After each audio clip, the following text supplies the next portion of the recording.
Hey guys, welcome back to my channel. I hope you guys are doing really good. So, I'm back with another recipe. And this recipe, if you're looking for something which is high in protein and has a lot of fiber and it's even healthy, then you have to try this recipe. It's a ragi whole wheat bagel recipe. Super simple to make. It doesn't have any yeast, it doesn't have any husk, few ingredients, and you get a really nice bagel recipe. Also, this recipe, if you're looking for something like burger buns or anything, you can use the same recipe. It's easy to make, but before that, don't forget to like, share, and subscribe to my channel.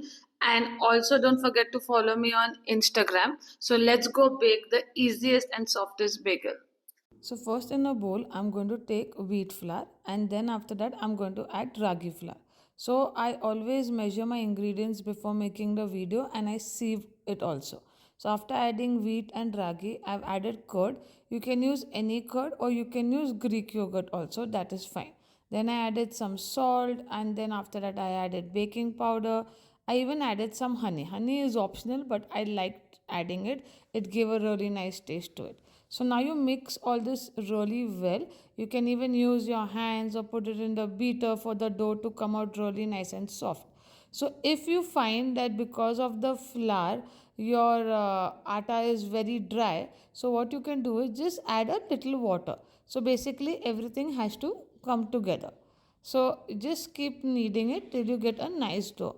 I also put it in the I beated it also for some time so that it gets more softer, but that again is up to you. So once it's all coming together, it will be a really nice soft dough, just the same way how this is. So just roll it together, and then after that I am going to divide it into equal parts. So here I have divided into four equal parts, but you can make it much smaller. For me, I felt that four equal parts is good enough. So I took a parchment paper and now with using a scraper I'm going to divide it. So then after that I oiled my hands and then I'm just going to roll it into a nice round and then make a hole into it. So if you don't want to use a finger to make the hole, you can even use like a stick or a pen cap. Anything is fine, or even you want you can use a donut cutter, but I really like this way. It was easy for me to work on it. So make sure that the hole is completely through so that you get the bagel. And also what I would suggest is make the hole a little bigger. So even after baking, you get it actually looks like a bagel and it doesn't come together. Like it doesn't become one small round. It doesn't come together. So I repeated this process again and the same thing I did for all four. So now make sure you put it on the parchment paper again. You can even take a tray, but I prefer just adding all this on the parchment paper. Then I brushed it with some milk, but you can use egg wash also.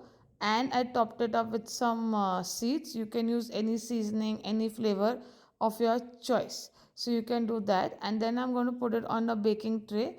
This I baked it at 180 degrees for around 20 minutes. So basically when it start changing the color, it's not going to be golden brown, but you'll find some cracks on top. So that's fine. And even if you don't want to use whole wheat, you can even use maida. That is also a better option. So I added some seasoning on top. Here I'm adding just seeds like flax seeds, sesame seeds. That is what I've added. So I'm putting it on the tray and I'm going to put it for baking. So my oven is already preheated at 180 degrees for 10 minutes and we are going to put it for baking. Trust me, this is the most easiest and simplest way to make. It's healthy also and it tastes amazing. So you have to try this recipe. Also, don't forget to follow me on Instagram as I mentioned before, and you can see how beautiful and soft these bagels have turned out. Once it's cooled down, I just cut it into half and then I'm going to add a cream cheese filling into it. You can use any fillings. You can even use this to make a simple burger bun also, this recipe. So you can use this recipe in multiple ways. You can see how soft it has turned out. So don't forget to even try this recipe. Also in the comment section, let me know which is the new recipe that you guys want me to try. And this has become my favorite, so I keep baking this and I have it for breakfast, dinner, whenever I feel to have want to have a bread. I use this recipe because it's very quick and easy. So you can see I'm adding the cream cheese filling. You can add any other filling of your choice, that's perfectly fine. And then I'll just cut it into half and I can show you the texture. So I hope you guys like this recipe. And you can see now we're just going to cut it. And I love the texture. Even I kept it in the fridge for a few days. This did not become dry. It was same soft. So I really liked it. So I hope you try this recipe and let me know your feedback about it.